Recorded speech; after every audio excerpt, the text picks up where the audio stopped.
Whenever I find myself leaving, there's always this underlying fear that I might never meet my people. Whenever I find myself leaving familiar places and certain people, there is a strange pinch in my heart that tells me that maybe, just maybe, I'm trading the significant pieces to something that I might never find.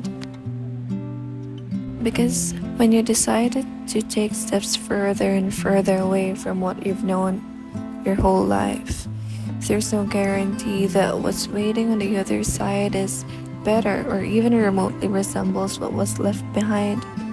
But I think life has its own way of rewarding a weary but brave heart, because it knows that no one else memorizes loneliness and solitude more than people that leave.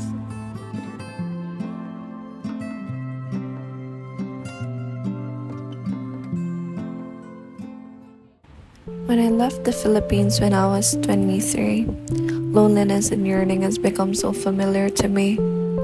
It was almost like a shadow that takes my form. Yearning has become an antidote somehow.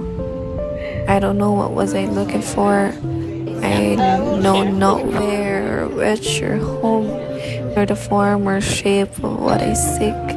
But there it is, a formless vacuum in my core.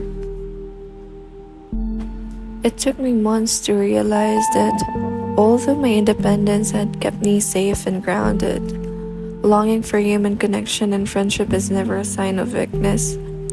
Finding my soul tribe while in my 20s in a foreign city must have been the hardest yet most fulfilling thing I have ever done. It wasn't easy to put yourself out there, to try and to connect with people that are different from you in so many ways, personally, culturally, racially, and even financially. Admitting to yourself that you are lonely is one thing, but you cannot simply stop there. You take an even harder step. Get out of your way in hopes to connect with people, which requires vulnerability. I know it's not easy to let your guard down, to let people in, but isn't it more difficult to keep yourself isolated in the illusion of safety? Living in Amsterdam and traveling around Europe for a year has introduced me to temporary people. People that occupies a fleeting chapter but an important one nevertheless. It has led me to people that I can't imagine life without. Women. Women that literally saved me more than anyone else. I remember walking home at 2 in the morning, alone, smiling from ear to ear, maybe a bit drunk from a cocktail or two. I can see everything moving. It's late March, cold, still a bit frosty, and the streets are covered with fog. It was beautiful. I was young, and my heart was warm from dancing all night with girls that made me feel that life wasn't too bad after all. If I hadn't had the courage to cold approach a group of girls from a random yoga class, I wouldn't have this night to remember a year later. I will be lying if I told you my heart wasn't pounding when I was contemplating what I should say to them, but I did anyway. I remember meeting one beautiful French girl, invited her over for a coffee one morning, and I had no idea how significant she will be in my life after that. Never thought that I would run to her when my life felt crashing down one winter night. Her soul felt like a hug, a familiar one.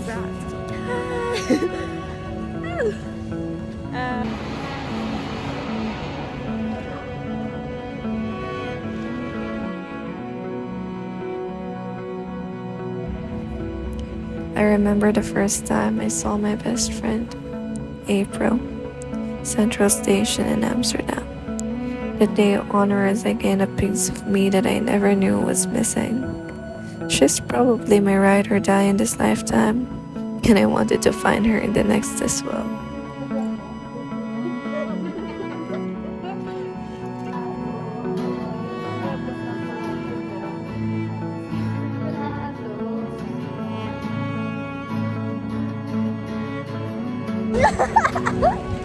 Hi, Barbie!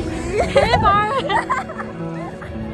I remember mindlessly scrolling in Bumble BFF. I matched with this stunning Filipina. Never thought that one date night with her in Utrecht would be one of the first of many more days that would keep me sane in a city that sometimes felt too cruel. She has become one of the closest people in my life right now.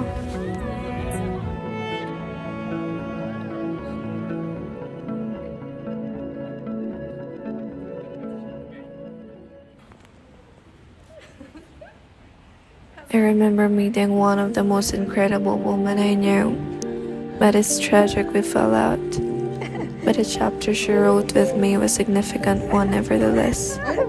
She taught me how strength and femininity could take so many forms, and to me, she was one of the prominent figures of what beauty looks like. I still think about her fondly to this day, but there are reasons we burn bridges and never look back. No matter how deep the longing is, so is the hurt.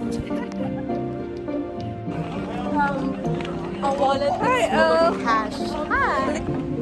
Ayaw niya na-upload mo kanya. I remember I was living my dreamy Italian summer somewhere in Sicily. To me, it was fate. Close to my hostel now. It's the street. When I walked into this hostel in Urtigia and was welcomed by this woman across the kitchen, the moment we spoke, I had a gut feeling that somehow she will stay in my life beyond this summer. That somehow we'll find each other somewhere in the world again. My hunch wasn't wrong. Months later, we met in Amsterdam. Like time didn't pass us by. I had a strange yet special Christmas together with her. Just two women navigating life and crossroads ahead of them. I mean it when I say that she's the wisest woman I've met. I always come running to her when my vision gets blurry. She simply is a wonder poem. The relationship I have cultivated with this woman has become my anchor during my first year away from home. I know things could be terrifying because the world seems so big. I know the thought of them not liking you back feels so daunting, but what if they do? What if it turns out that your presence made their life a bit lighter? What if you are also exactly what they needed at the time? What if it's you that hold yourself back? Maybe life wasn't too scary after all. Maybe you just need to go see the world and find your soul tribe too. And you're gonna be fine. Promise. You're gonna be fine.